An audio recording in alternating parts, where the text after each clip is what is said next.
खासदारकीची इच्छा आहेच, म्हणूनच नाशिकमधून लढायला तयार होतो. तिकीट जाहीर होण्यास विलंब झाला म्हणून मी माघार घेतली. छगन भुजबळांचं विधान. 400 पार म्हटल्यामुळे संविधानातील बदल हा प्रचार लोकांच्या मनात बसला. महायुतीच्या अपयशाचं विश्लेषण झालं पाहिजे. मंत्री छगन भुजबळांचं वक्तव्य. पुण्यामधील पूरस्थितीबाबत अजित पवारांची पुणे महापालिका आयुक्त आणि प्रशासकीय अधिकाऱ्यांशी चर्चा. पुण्यामधील काउन्सिल हॉलमध्ये बैठक. 27 जूनपासून राज्याचं पावसाळी अधिवेशन. 12 जुलैपर्यंत चालणार अधिवेशन. 28 जून रोजी अर्थमंत्री अजित पवार मांडणार अर्थसंकल्प. अधिवेशनात सदस्यांना बोलण्याची संधी मिळावी यासाठी अधिवेशन आणखी वाढवण्याची विरोधकांची मागणी. शेवटचं अधिवेशन असल्यानं दिवस वाढवण्याची मागणी केल्याची काँग्रेस नेते बाळासाहेब थोरात यांची माहिती. मुंबई महापालिकेचे 8000 कर्मचारी अजूनही निवडणूक ड्युटीवर. पालिकेच्या पावसाळा पूर्व कामांचा प्रचंड खोळंबा. कर्मचाऱ्यांना निवडणूक कामातून मुक्त करा. पालिका आयुक्तांचं जिल्हाधिकाऱ्यांना पत्र. मनसे अध्यक्ष राज ठाकरे जुलैमध्ये महाराष्ट्रात दौरा करणार. विधानसभा निवडणुकीआधी पक्ष संघटन मजबूत करण्यासाठी दौरा. आज मनसे अध्यक्ष राज ठाकरेंचा वाढदिवस. शिवतीर्थ निवासस्थानी कार्यकर्त्यांनी केक कापून वाढदिवस केला साजरा. राज ठाकरेंच्या वाढदिवसानिमित्त शिवतीर्थ इथे कार्यकर्त्यांची मोठी गर्दी. राज ठाकरेंचा शिंदेशाही पगडी घालून कार्यकर्त्यांनी केला सत्कार. वारकरी मंडळ आणि मुख्यमंत्र्यांची मुंबईच्या विधान भवनामध्ये भेट. प्रत्येक दिंडीला 50,000 रुपये निधी मिळावा. वारकऱ्यांची मुख्यमंत्र्यांकडे मागणी. मुख्यमंत्र्यांकडून प्रत्येक दिंडीला 20,000 रुपये देण्याची घोषणा. वारीमध्ये एकूण 1,500 दिंड्या सहभागी होतात. आज झालेल्या भाजपच्या बैठकीत पंतप्रधान नरेंद्र मोदी यांच्या अभिनंदनाचा ठराव मंजूर करण्यात आला. तसंच केंद्रीय मंत्री आणि नवनिर्वाचित खासदारांचाही सत्कार करण्यात आला. लोकसभेत अपेक्षित यश न मिळाल्यानं भाजप आता आणखी अलर्ट. भाजपकडून 48 लोकसभा मतदारसंघात निरीक्षकांची नेमणूक. पराभव झाला त्या मतदारसंघामध्ये नेमका पराभव का झाला याचा अहवाल तयार केला जाणार. संविधान बदलणार हा विरोधकांचा नॅरेटिव्ह खोडून काढण्यासाठी आता भाजप नेते राज्यभर फिरणार. 48 लोकसभा मतदारसंघांमध्ये भाजप नेते करणार दौरा. भाजपच्या आजच्या बैठकीत सर्व पदाधिकाऱ्यांना विरोधकांचा नॅरेटिव्ह खोडून काढण्याचा आदेश. एकूण कामकाज बघून पुढची रूपरेषा ठरवली जाईल. अधिवेशन कालावधी वाढवण्याबाबत विधानसभा अध्यक्ष राहुल नार्वेकर यांचं स्पष्टीकरण. विधानसभेवरील लोकसभेत गेलेल्या 5 जणांचे राजीनामे स्वीकारल्याचीही नार्वेकर यांची माहिती. महाविकास आघाडीचे उद्या दुपारी 2 वाजता यशवंतराव प्रतिष्ठानला पत्रकार परिषद. उद्धव ठाकरे, नाना पटोले आणि शरद पवार पत्रकार परिषदेला उपस्थित राहणार. अश्विनी जगताप आणि शंकर जगताप आतून एकच. चिंचवडची उमेदवारी दोघांनाही देऊ नये. भाजपचे माजी सरचिटणीस अमोल थोरातांची मागणी. उमेदवारीवरून दोघे गृहकलह दाखवून भाजपवर दबाव टाकत असल्याचाही थोरात यांचा आरोप. दिवंगत लक्ष्मण जगतापांचे उत्तराधिकारी असल्याचं सांगत अश्विनी जगताप विधानसभा लढवण्यावर ठाम. जगताप यांच्या जागेवर अश्विनी यांचे दीर शंकर जगतापांनीही ठोकलाय दावा. मराठ्याचं रक्त म्हणून मनोज जरांगेंची भेट घेतली. तानाजी सावंतांच्या या वक्तव्याचा ओबीसी नेते लक्ष्मण हाकेंकडून निषेध. तानाजी सावंतांना मंत्रिमंडळावर राहण्याचा नैतिक अधिकार नाही, हाकेंचं वक्तव्य. नागपूर स्फोटातील मृतकाच्या नातेवाईकांना कंपनी मालकाकडून 25 लाखांच्या धनादेशाचं वितरण. धनादेश वितरित झाल्यानंतर स्थानिकांचं आंदोलन मागे. चामुंडी एक्सप्लोझिव्ह कंपनीचे मालक शिवशंकर खेमका यांना अटक. काल कंपनीमध्ये झालेल्या स्फोटात 6 कामगारांचा मृत्यू झाला होता. संचालक आणि व्यवस्थापकाविरुद्ध गुन्हा दाखल. नागपूर जवळील धामणा इथल्या स्फोटक बनवणाऱ्या चामुंडी कंपनीमध्ये झालेल्या दुर्घटनास्थळाला विरोधी पक्षनेते विजय वडेट्टीवार यांनी दिली भेट. यावेळी काँग्रेस नेते सुनील केदार आणि रामटेकचे खासदार श्यामकुमार बर्वे होते उपस्थित. नागपूरच्या काल झालेल्या स्फोटातील जखमींवर पैसे भरल्याशिवाय उपचार करण्यास नकार दिला. अनिल देशमुखांचा आरोप. पुण्यामध्ये खासदार निलेश लंकेंनी गजा मारणेच्या घरी जाऊन घेतली भेट. गजा मारणेकडून निलेश लंकेंचा सत्कार. गुंड गजा मारण्याची पार्श्वभूमी माहिती नव्हती, अपघातानं मारण्याची भेट झाली. गजा मारण्याच्या भेटीनंतर खासदार निलेश लंकेंचं स्पष्टीकरण. शरद पवार पक्षाचे खासदार निलेश लंकेंनी गुंड गजा मारण्याची घेतलेली भेट ही लोकसभेमध्ये त्यानं केलेल्या मदतीचे आभार मानायला होती का? राष्ट्रवादीचे आमदार अमोल मिटकरींचा लंकेंना सवाल. निलेश लंके यांनी मारण्याची भेट जाणून बुजून घेतलेली नाही, त्यांच्याकडून चुकून चूक झाली आहे. राष्ट्रवादीचा किंवा त्यांचा संबंध होता म्हणून भेट घेतली असं नाही. विद्या चव्हाण यांनी लंकेंनी मारण्याची भेट घेतल्याप्रकरणी केली सारवासारव. खासदार निलेश लंके गुंड गजा मारणेला का भेटले याचं उत्तर शरद पवारांनी द्यावं. भाजपचे प्रदेशाध्यक्ष चंद्रशेखर बावनकुळेंची लंके आणि गजा मारणे यांच्या भेटीनंतर प्रतिक्रिया. खासदार निलेश लंकेंनी गुंड गजा मारण्याची भेट घेतल्यानंतर आमदार रोहित पवारांनी मागितली माफी. या विषयावर आता कुणी राजकारण करू नका, रोहित पवारांची विनंती. खासदार निलेश लंकेंनी गुंड गजा मारणेकडून सत्कार स्वीकारणं योग्य नाही. निलेश लंके गजा मारणे सत्कारानंतर भाजप नेते हर्षवर्धन पाटलांचा टोला. ऊसाची FRP वाढल्याचं स्वागत, मात्र ऊसाला 4,200 रुपये SSP मिळाली पाहिजे. शेतकऱ्यांचा खर्च वाढलाय. राष्ट्रीय सहकारी साखर कारखाना महासंघाचा केंद्र सरकारकडे प्रस्ताव.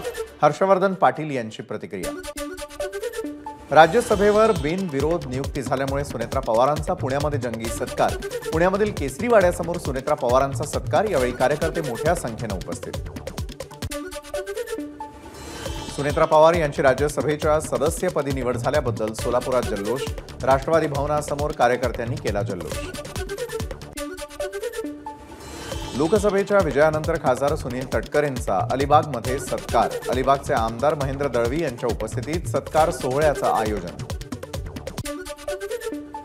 माढा लोकसभेचे नवनिर्वाचित खासदार धैर्यशील मोहिते पाटील यांनी आज शिवसेना पक्षप्रमुख उद्धव ठाकरे यांची मातोश्री निवासस्थानी घेतली भेट. मानले आभार. मुंबईमध्ये राष्ट्रवादी शरद पवार पक्षाचे प्रदेशाध्यक्ष जयंत पाटील आणि भाजपचे खासदार उदयनराजे भोसलेंची भेट. निवडणूक निकालानंतर पंकजा मुंडेंचा पराभव झाल्यामुळे आत्महत्या केलेल्या पांडुरंग सोनावणेंच्या कुटुंबियांची पालकमंत्री धनंजय मुंडेंनी घेतली भेट. आर्थिक मदतीसह पांडुरंगच्या दोन्ही मुलांच्या शिक्षणाची जबाबदारी धनंजय मुंडे घेणार. पुण्याच्या ससून ब्लड रिपोर्ट फेरफार प्रकरणी विशाल अग्रवाल, शिवानी अग्रवाल आणि अशफाक मकानदार या तिघांना 14 दिवसांची न्यायालयीन कोठडी. पुणे पोर्शे कार अपघात प्रकरणी अल्पवयीन आरोपीच्या काकीची हायकोर्टात याचिका. पुणे पोलिसांनी आरोपीला बेकायदेशीरपणे ताब्यात घेतल्याचा आरोपीची काकी पूजा जैन यांचा आरोप. अब्दुल सत्तार यांची मंत्रिमंडळातून हकालपट्टी करा. सिल्लोडचे भाजप शहराध्यक्ष कमलेश कटारिया यांची मागणी. लोकसभा निवडणुकीमध्ये सत्तारांनी महायुतीविरोधात काम केल्याचा आरोप. सिल्लोडला बदनाम करणं योग्य नाही. एबीपी माझाच्या माझा कट्टावरील रावसाहेब दानवे यांच्या वक्तव्यावर अब्दुल सत्तारांची प्रतिक्रिया. दानवेंची भाषा त्यांच्यासाठी योग्य नाही. या वक्तव्याचे परिणाम भाजपला भोगावे लागतायत, सत्तारांचा इशारा. फ्रान्समध्ये सापडली शिवरायांची बखर. पुण्यामधील संशोधक गुरुप्रसाद कानिटकर आणि मनोज दाणी यांना ही बखर सापडली. मुंबई विद्यापीठाच्या पदव्युत्तर अभ्यासक्रमांच्या नाव नोंदणीसाठी मुदतवाढ. 19 जूनपर्यंत ऑनलाईन नाव नोंदणी करता येणार, तर 26 जूनला पहिली गुणवत्ता यादी लागणार. कांदा प्रश्नावर तोडगा काढण्याचे केंद्र सरकारचे प्रयत्न. कांद्याचे दर आता थेट वाणिज्य मंत्रालय ठरवणार. कांद्यासंदर्भात नाफेड आणि NCCFचे अधिकार गोठवले. यंदा मान्सून वेळेमध्ये दाखल झाल्यामुळे खरीप हंगाम खुलणार. नाशकात 6,28,700 हेक्टर क्षेत्रावर लागवड होणार असून खरीपाचा हंगाम बळीराजासाठी आशादायक ठरणार.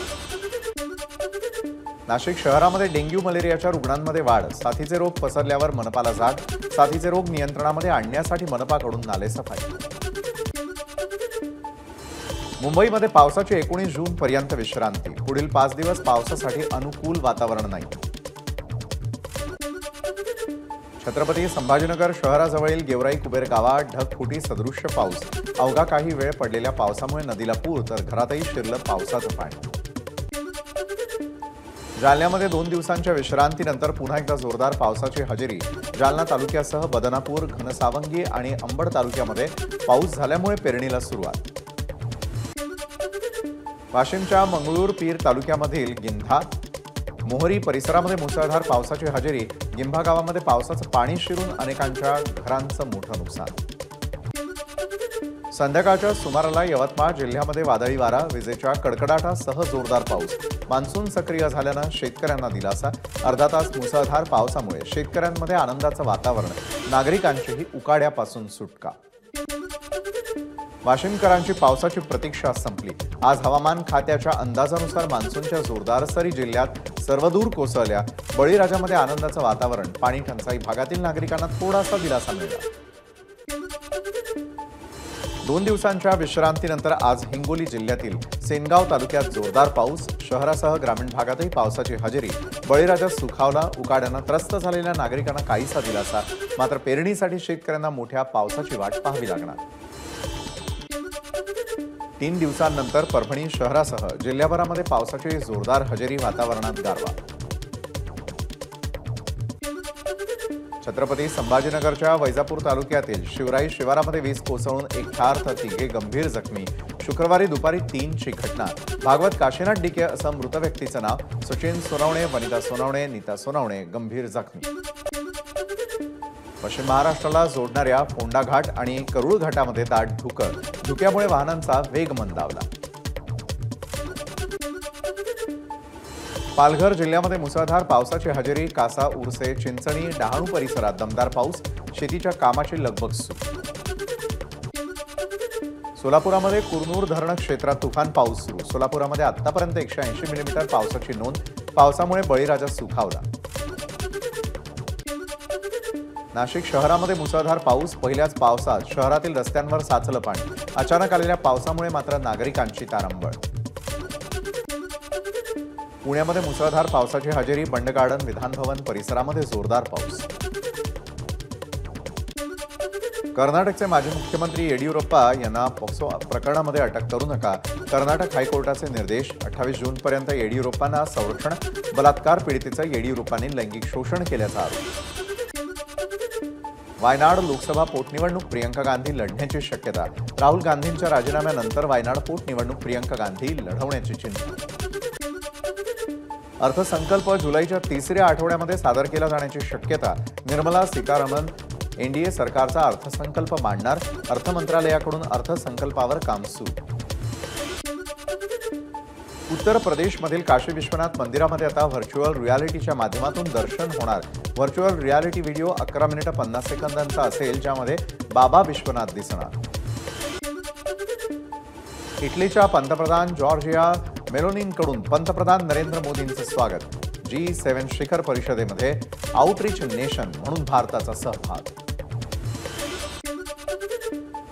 इटलीतील G7 शिखर परिषदेमध्ये पोप फ्रान्सिस यांनी घेतली पंतप्रधान नरेंद्र मोदींची भेट. तर ब्रिटनचे पंतप्रधान ऋषी सुनक यांच्याशीही साधला संवाद.